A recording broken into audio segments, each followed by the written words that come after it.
एक दिन बीरबल दरबार में देर से पहुंचा। जब बादशाह ने देरी का कारण पूछा तो वह बोला, मैं क्या करता हुजूर।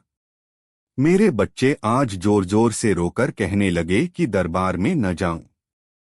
किसी तरह उन्हें बहुत मुश्किल से समझा पाया कि मेरा दरबार में हाजिर होना कितना जरूरी है। इसी में मुझे काफी समय लग गया और इसलिए मुझे आने में देर हो गई। बादशाह को लगा कि बीरबल बहानेबाजी कर रहा है। बीरबल के इस उत्तर से बादशाह को तसल्ली नहीं हुई। वे बोले, मैं तुमसे सहमत नहीं हूं। किसी भी बच्चे को समझाना इतना मुश्किल नहीं जितना तुमने बताया। इसमें इतनी देर तो लग ही नहीं सकती। बीरबल हंसता हुआ बोला, हुजूर, बच्चे को गुस्सा करना या डपटना तो बहुत सरल है, लेकिन किसी बात को विस्तार से समझा पाना बेहद कठिन। अकबर बोले, मूर्खों जैसी बात मत करो। मेरे पास कोई भी बच्चा लेकर आओ, मैं तुम्हें दिखाता हूं कि कितना आसान है यह काम। ठीक है जहां पनाह, बीरबल बोला, मैं खुद ही बच्चा बन जाता हूं और वैसा ही व्यवहार करता हूं। तब आप एक पिता की भांति मुझे संतुष्ट करके दिखाएं। फिर बीरबल ने छोटे बच्चे की तरह बर्ताव करना शुरू कर दिया। उसने तरह तरह के मुंह बनाकर अकबर को चिढ़ाया और किसी छोटे बच्चे की तरह दरबार में यहाँ वहां उछलने कूदने लगा। उसने अपनी पगड़ी जमीन पर फेंक दी। फिर वह जाकर अकबर की गोद में बैठ गया और लगा उनकी मूंछों से छेड़छाड़ करने। बादशाह कहते ही रह गए, नहीं नहीं मेरे बच्चे, ऐसा मत करो, तुम तो अच्छे बच्चे हो न। सुनकर बीरबल ने जोर जोर से चिल्लाना शुरू कर दिया। तब अकबर ने कुछ मिठाइयां लाने का आदेश दिया, लेकिन बीरबल जोर जोर से चिल्लाता ही रहा। अब बादशाह परेशान हो गए, लेकिन उन्होंने धैर्य बनाए रखा। वह बोले, बेटा, खिलौनों से खेलोगे? देखो कितने सुंदर खिलौने हैं। बीरबल रोता हुआ बोला, नहीं, मैं तो गन्ना खाऊंगा। अकबर मुस्कराए और गन्ना लाने का आदेश दिया। थोड़ी ही देर में एक सैनिक कुछ गन्ने लेकर आ गया, लेकिन बीरबल का रोना नहीं थमा। वह बोला, मुझे बड़ा गन्ना नहीं चाहिए, छोटे छोटे टुकड़े में कटा गन्ना दो। अकबर ने एक सैनिक को बुलाकर कहा कि वह एक गन्ने के छोटे छोटे टुकड़े कर दे। यह देखकर बीरबल और जोर से रोता हुआ बोला, नहीं, सैनिक गन्ना नहीं काटेगा, आप खुद काटें इसे। अब बादशाह का मिजाज बिगड़ गया, लेकिन उनके पास गन्ना काटने के अलावा और कोई चारा न था। और करते भी क्या, खुद अपने ही बिछाए जाल में फंस गए थे वह। गन्ने के टुकड़े करने के बाद उन्हें बीरबल के सामने रखते हुए बोले, अकबर, लो इसे खा लो बेटा। अब बीरबल ने बच्चे की भांति मचलते हुए कहा, नहीं, मैं तो पूरा गन्ना ही खाऊंगा। बादशाह ने एक साबुत गन्ना उठाया और बीरबल को देते हुए बोले, लो पूरा गन्ना और रोना बंद करो। लेकिन बीरबल रोता हुआ ही बोला, नहीं, मुझे तो इन छोटे टुकड़ों से ही साबुत गन्ना बनाकर दो। कैसी अजब बात करते हो तुम, यह भला कैसे संभव है? बादशाह के स्वर में क्रोध भरा था, लेकिन बीरबल रोता ही रहा। बादशाह का धैर्य चुक गया। बोले, यदि तुमने रोना बंद नहीं किया तो मार पड़ेगी तब। अब बच्चे का अभिनय करता बीरबल उठ खड़ा हुआ और हंसता हुआ बोला, नहीं नहीं, मुझे मत मारो हुजूर। अब आपको पता चला कि बच्चे की बेतुकी जिदों को शांत करना कितना मुश्किल काम है। बीरबल की बात से सहमत थे अकबर। बोले, हाँ ठीक कहते हो। रोते चिल्लाते जिद पर अड़े बच्चे को समझाना बच्चों का खेल नहीं। बादशाह अकबर के दरबारियों को अक्सर यह शिकायत रहती थी कि बादशाह हमेशा बीरबल को ही बुद्धिमान बताते हैं, औरों को नहीं। एक दिन बादशाह ने अपने सभी दरबारियों को दरबार में बुलाया और 2 हाथ लंबी 2 हाथ चौड़ी चादर देते हुए कहा, इस चादर से तुम लोग मुझे सर से लेकर पैर तक ढक दो तो मैं तुम्हें बुद्धिमान मान लूंगा। सभी दरबारियों ने कोशिश की किंतु उस चादर से बादशाह को पूरा न ढक सके। सिर छिपाते तो पैर निकल आते, पैर छिपाते तो सिर चादर से बाहर आ जाता। आड़ा तिरछा लंबा चौड़ा हर तरह से सभी ने कोशिश की किंतु सफल न हो सके। अब बादशाह ने बीरबल को बुलाया और वही चादर देते हुए उन्हें ढकने को कहा। जब बादशाह लेटे तो बीरबल ने बादशाह के फैले हुए पैरों को सिकोड़ लेने को कहा। बादशाह ने पैर सिकोड़े और बीरबल ने सिर से पांव तक चादर से ढक दिया। अन्य दरबारी आश्चर्य से बीरबल की ओर देख रहे थे। तब बीरबल ने कहा, जितनी लंबी चादर उतने ही पैर पसारो। किसी समय बीरबल ने अकबर को यह कहावत सुनाई थी कि खाकर लेट जा और मारकर भाग जा, यह सयाने लोगों की पहचान है। जो लोग ऐसा करते हैं जिंदगी में उन्हें किसी भी प्रकार का दुख नहीं उठाना पड़ता। एक दिन अकबर के अचानक ही बीरबल की यह कहावत याद आ गई।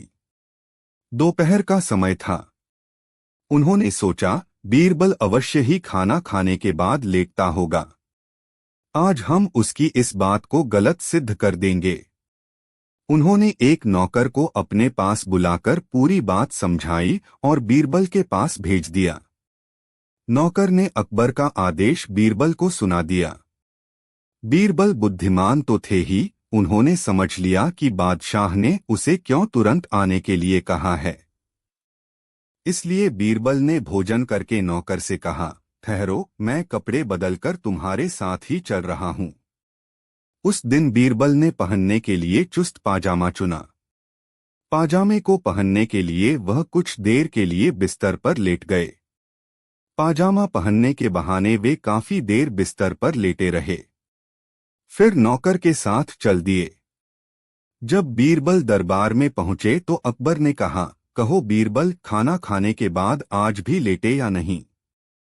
बिल्कुल लेटा था जहां पनाह। बीरबल की बात सुनकर अकबर ने क्रोधित स्वर में कहा, इसका मतलब तुमने हमारे हुक्म की अवहेलना की है। हम तुम्हें हुक्म उदूली करने की सजा देंगे। जब हमने खाना खाकर तुरंत बुलाया था, फिर तुम लेटे क्यों? बादशाह सलामत, मैंने आपके हुक्म की अवहेलना कहाँ की है? मैं तो खाना खाने के बाद कपड़े पहनकर सीधा आपके पास ही आ रहा हूं। आप तो पैगाम ले जाने वाले से पूछ सकते हैं।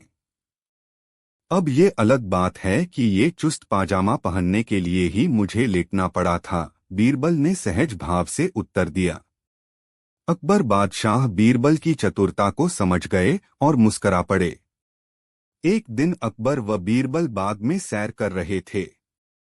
बीरबल लतीफा सुना रहा था और अकबर उसका मजा ले रहे थे। तभी अकबर को नीचे घास पर पड़ा बांस का एक टुकड़ा दिखाई दिया। उन्हें बीरबल की परीक्षा लेने की सूझी।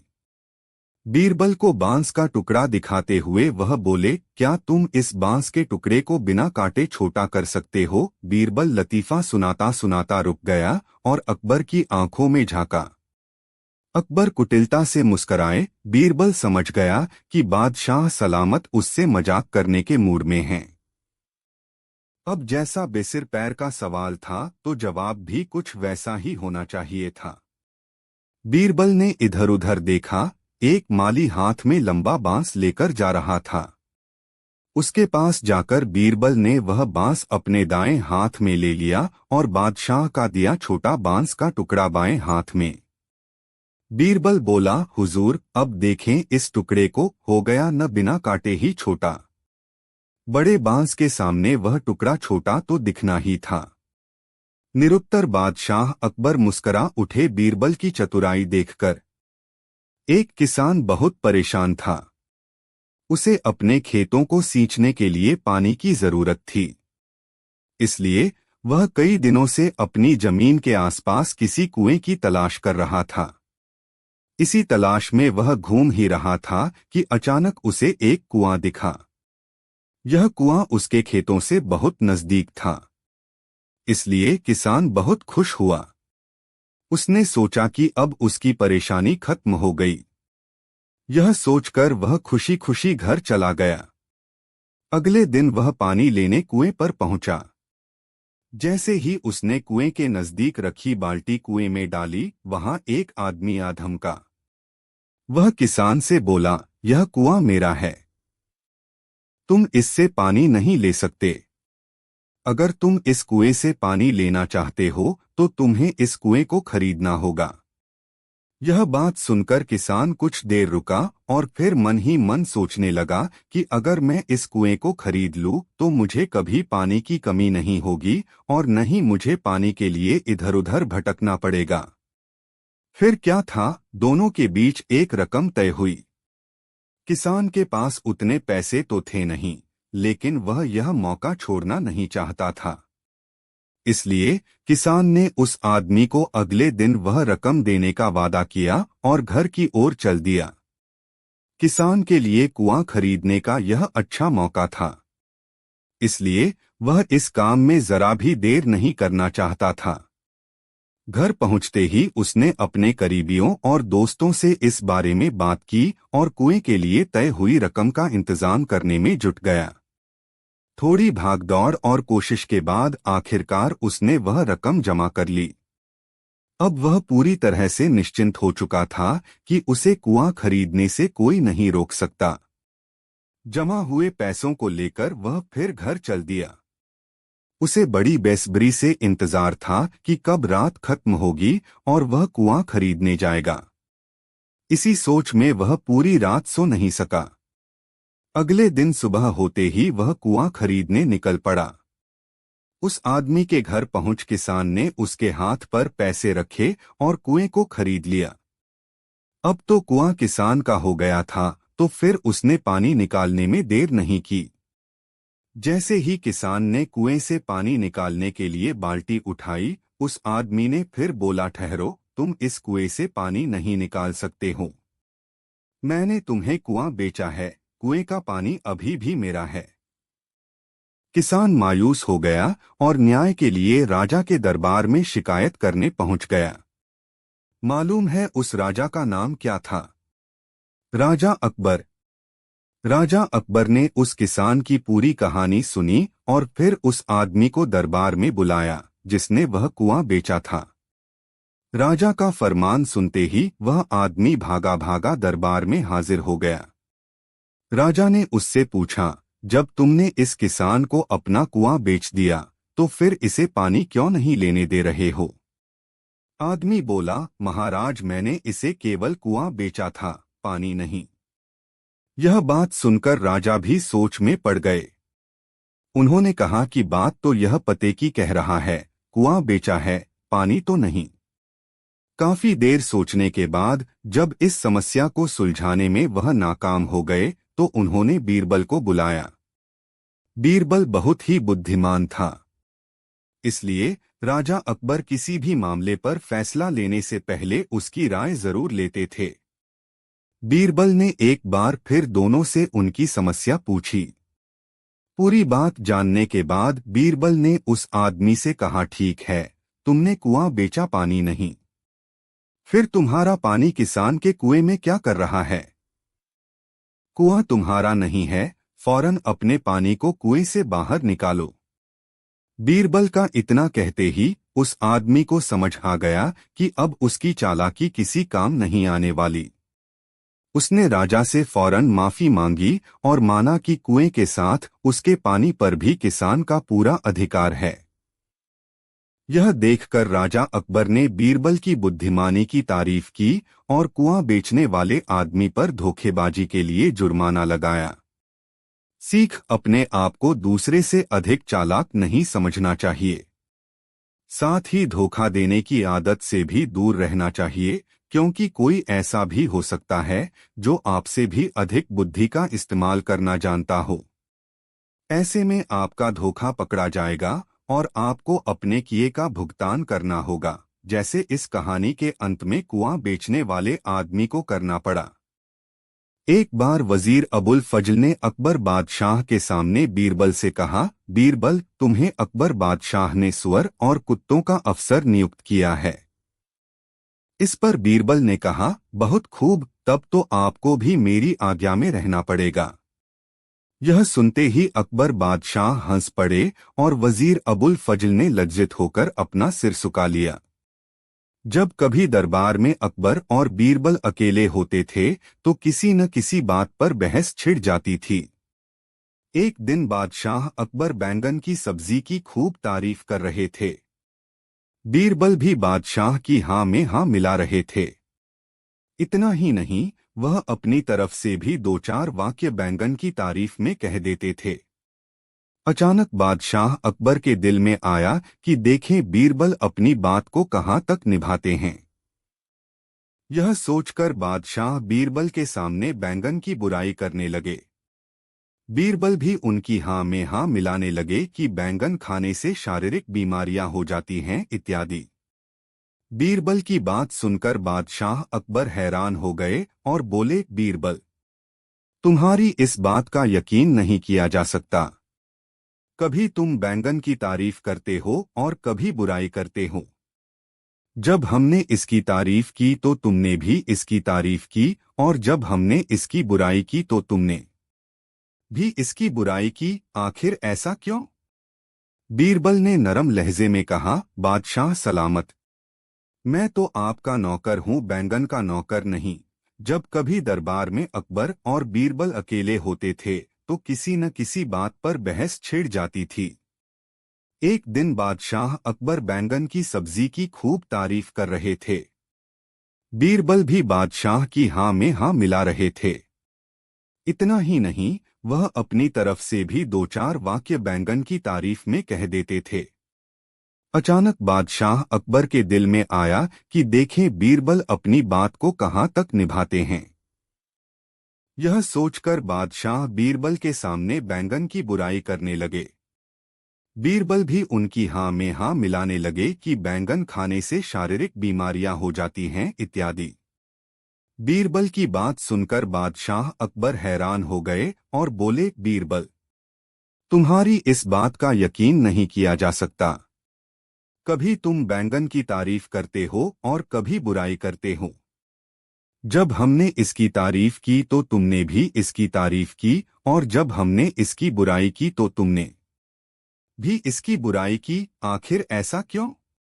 बीरबल ने नरम लहजे में कहा, बादशाह सलामत, मैं तो आपका नौकर हूं, बैंगन का नौकर नहीं। बादशाह अकबर की यह आदत थी कि वह अपने दरबारियों से तरह तरह के प्रश्न किया करते थे। एक दिन बादशाह ने दरबारियों से प्रश्न किया, अगर सबकी दाढ़ी में आग लग जाए, जिसमें मैं भी शामिल हूं, तो पहले आप किसकी दाढ़ी की आग बुझाएंगे? हुजूर की दाढ़ी की। सभी सभासद एक साथ बोल पड़े।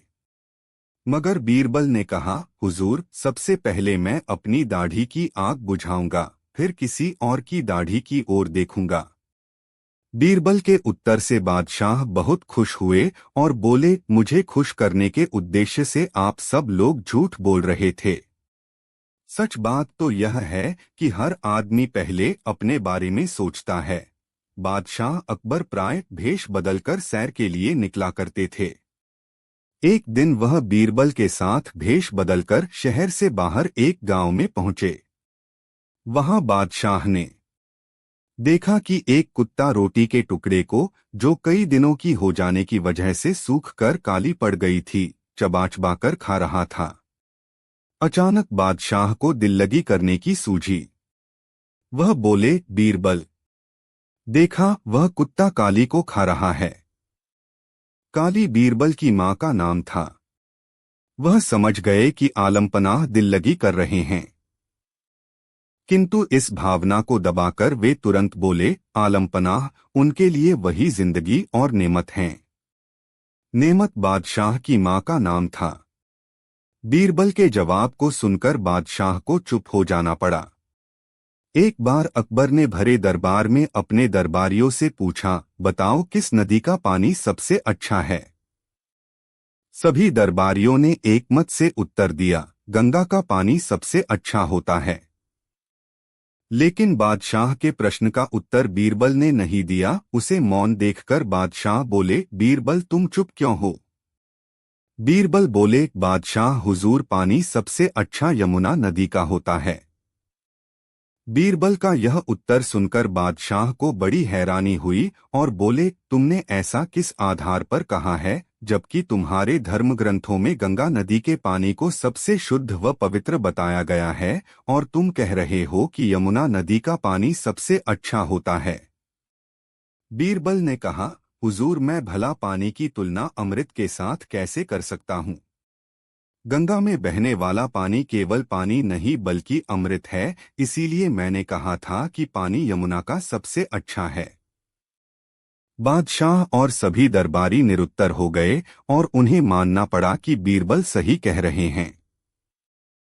एक दिन एक कवि किसी धनी आदमी से मिलने गया और उसे कई सुंदर कविताएं इस उम्मीद के साथ सुनाई कि शायद वह धनवान खुश होकर कुछ इनाम जरूर देगा। लेकिन वह धनवान भी महाकंजूस था। बोला, तुम्हारी कविताएं सुनकर दिल खुश हो गया। तुम कल फिर आना, मैं तुम्हें खुश कर दूंगा। कल शायद अच्छा इनाम मिलेगा। ऐसी कल्पना करता हुआ वह कवि घर पहुंचा और सो गया। अगले दिन वह फिर उस धनवान की हवेली में जा पहुंचा। धनवान बोला, सुनो कवि महाशय, जैसे तुमने मुझे अपनी कविताएं सुनाकर खुश किया था, उसी तरह मैं भी तुमको बुलाकर खुश हूं। तुमने मुझे कल कुछ भी नहीं दिया, इसलिए मैं भी कुछ नहीं दे रहा। हिसाब बराबर हो गया। कवि बेहद निराश हो गया।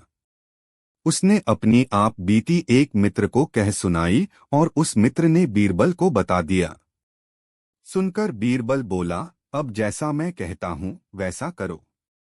तुम उस धनवान से मित्रता करके उसे खाने पर अपने घर बुलाओ। हाँ, अपने कवि मित्र को भी बुलाना मत भूलना।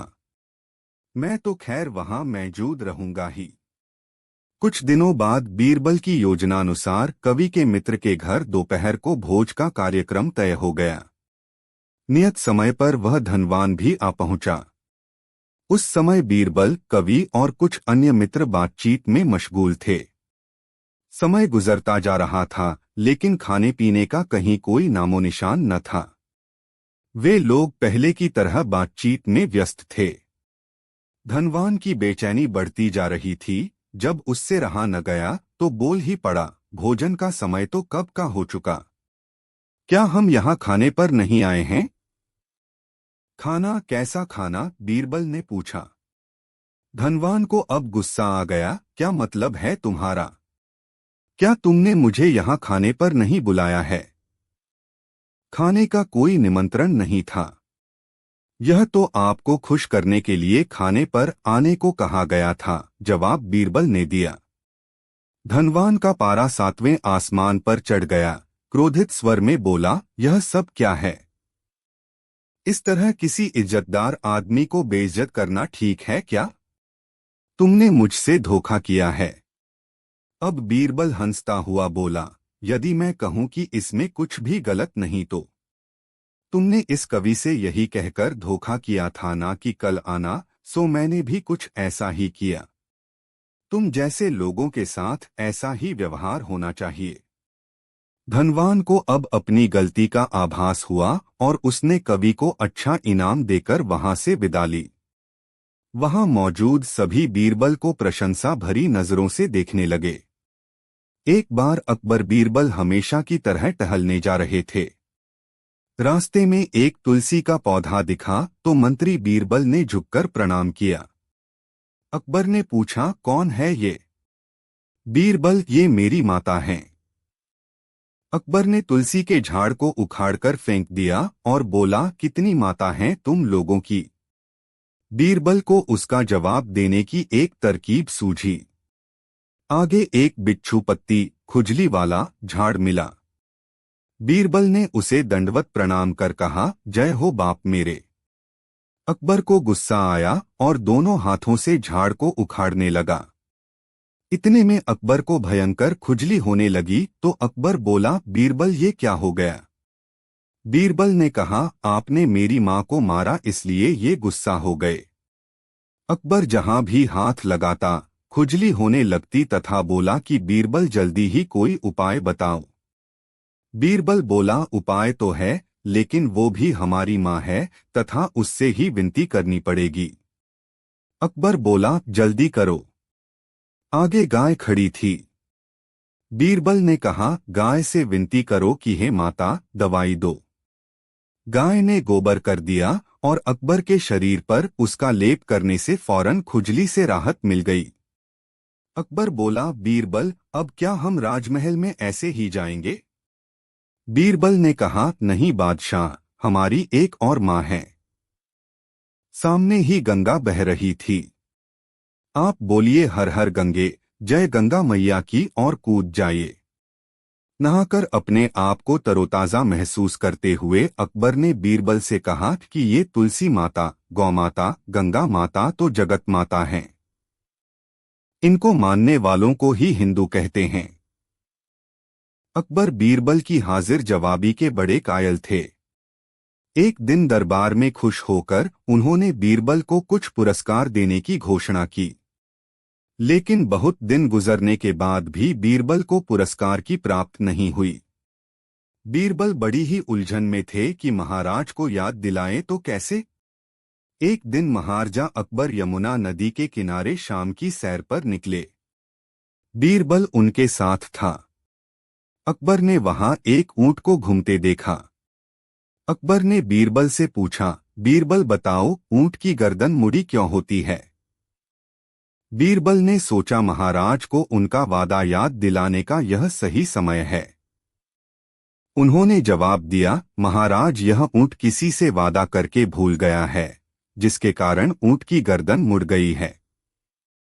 महाराज कहते हैं कि जो भी अपना वादा भूल जाता है तो भगवान उनकी गर्दन ऊंट की तरह मोड़ देता है। यह एक तरह की सजा है। तभी अकबर को ध्यान आता है कि वो भी तो बीरबल से किया अपना एक वादा भूल गए हैं। उन्होंने बीरबल से जल्दी से महल में चलने के लिए कहा और महल में पहुंचते ही सबसे पहले बीरबल को पुरस्कार की धनराशि उसे सौंप दी और बोले, मेरी गर्दन तो ऊंट की तरह नहीं मुड़ेगी बीरबल। और यह कहकर अकबर अपनी हंसी नहीं रोक पाए। और इस तरह बीरबल ने अपनी चतुराई से बिना मांगे अपना पुरस्कार राजा से प्राप्त किया। एक दिन बादशाह अकबर ने ऐलान किया कि जो भी मेरे सवालों का सही जवाब देगा उसे भारी इनाम दिया जाएगा। सवाल कुछ इस प्रकार से थे। ऐसा क्या है जो आज भी है और कल भी रहेगा? ऐसा क्या है जो आज भी नहीं है और कल भी नहीं होगा? ऐसा क्या है जो आज तो है लेकिन कल नहीं होगा? इन तीनों सवालों के उदाहरण भी देने थे। किसी को भी चतुराई भरे इन तीनों सवालों का जवाब नहीं सूझ रहा था। तभी बीरबल बोला, हुजूर, आपके सवालों का जवाब मैं दे सकता हूं, लेकिन इसके लिए आपको मेरे साथ शहर का दौरा करना होगा। तभी आपके सवाल सही ढंग से हल हो पाएंगे। अकबर और बीरबल ने वेश बदला और सूफियों का बाना पहनकर निकल पड़े। कुछ ही देर बाद वे बाजार में खड़े थे। फिर दोनों एक दुकान में घुस गए। बीरबल ने दुकानदार से कहा, हमें बच्चों की पढ़ाई के लिए मदरसा बनाना है, तुम हमें इसके लिए 1000 रुपए दे दो। जब दुकानदार ने अपने मुनीम से कहा कि इन्हें 1000 रुपए दे दो तो बीरबल बोला, जब मैं तुमसे रुपए ले रहा हूँगा तो तुम्हारे सिर पर जूता मारूंगा। हर 1 रुपए के पीछे 1 जूता पड़ेगा। बोलो, तैयार हो? यह सुनते ही दुकानदार के नौकर का पारा चढ़ गया और वह बीरबल से 2-2 हाथ करने आगे बढ़ाया। लेकिन दुकानदार ने नौकर को शांत करते हुए कहा, मैं तैयार हूं, लेकिन मेरी एक शर्त है। मुझे विश्वास दिलाना होगा कि मेरा पैसा इसी नेक काम पर खर्च होगा।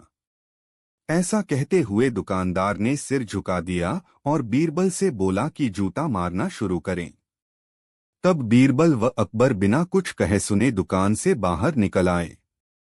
दोनों चुपचाप चले जा रहे थे कि तभी बीरबल ने मौन तोड़ा, बंदा परवर। दुकान में जो कुछ हुआ उसका मतलब है कि दुकानदार के पास आज पैसा है और उस पैसे को नेक कामों में लगाने की नीयत भी, जो उसे आने वाले कल भविष्य में नाम देगी। इसका एक मतलब यह भी है कि अपने नेक कामों से वह जन्नत में अपनी जगह पक्की कर लेगा। आप इसे यूं भी कह सकते हैं कि जो कुछ उसके पास आज है कल भी उसके साथ होगा। यह आपके पहले सवाल का जवाब है। फिर वे चलते हुए एक भिखारी के पास पहुंचे। उन्होंने देखा कि एक आदमी उसे कुछ खाने को दे रहा है और वह खाने का सामान उस भिखारी की जरूरत से कहीं ज्यादा है।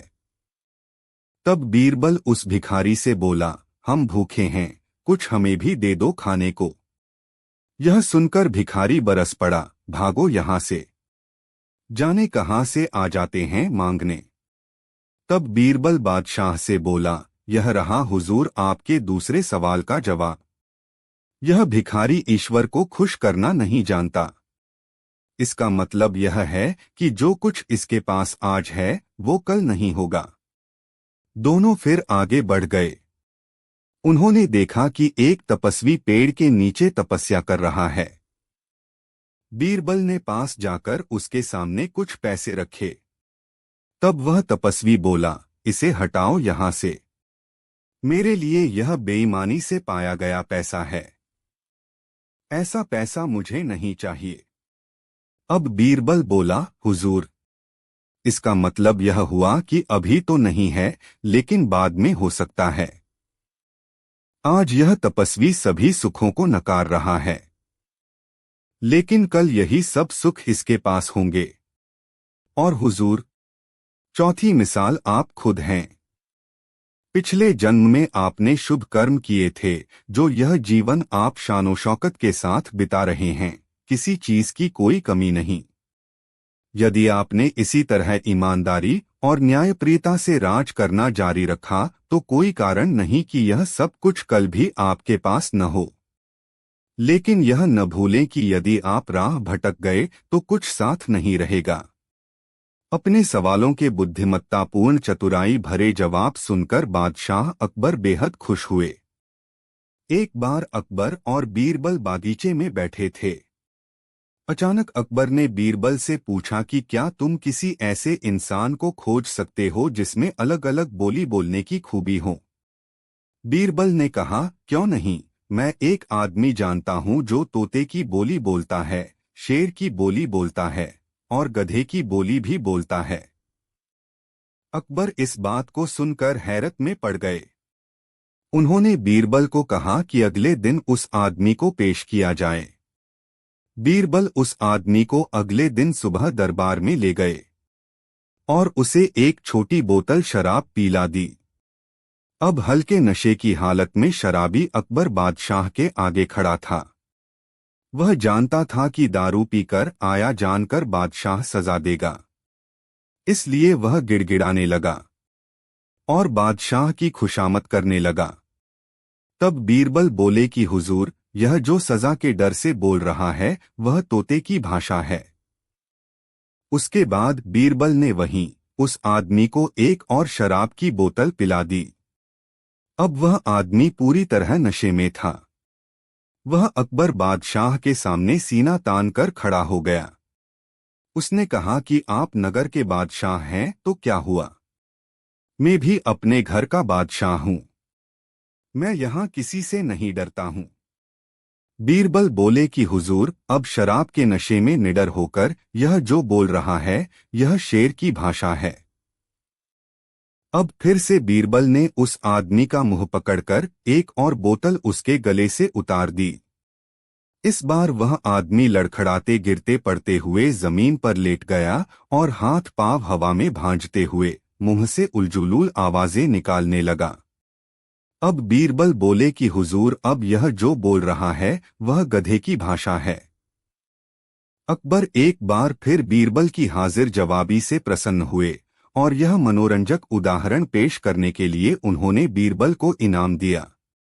बीरबल एक ईमानदार तथा धर्मप्रिय व्यक्ति था। वह प्रतिदिन ईश्वर की आराधना बिना नागा किया करता था। इससे उसे नैतिक व मानसिक बल प्राप्त होता था। वह अक्सर कहा करता था कि ईश्वर जो कुछ भी करता है मनुष्य के भले के लिए ही करता है। कभी कभी हमें ऐसा लगता है कि ईश्वर हम पर कृपादृष्टि नहीं रखता, लेकिन ऐसा होता नहीं। कभी कभी तो उसके वरदान को भी लोग शाप समझने की भूल कर बैठते हैं। वह हमको थोड़ी पीड़ा इसलिए देता है ताकि बड़ी पीड़ा से बच सकें। एक दरबारी को बीरबल की ऐसी बातें पसंद न आती थीं। एक दिन वही दरबारी दरबार में बीरबल को संबोधित करता हुआ बोला, देखो ईश्वर ने मेरे साथ क्या किया। कल शाम को जब मैं जानवरों के लिए चारा काट रहा था तो अचानक मेरी छोटी उंगली कट गई। क्या अब भी तुम यही कहोगे कि ईश्वर ने मेरे लिए यह अच्छा किया है?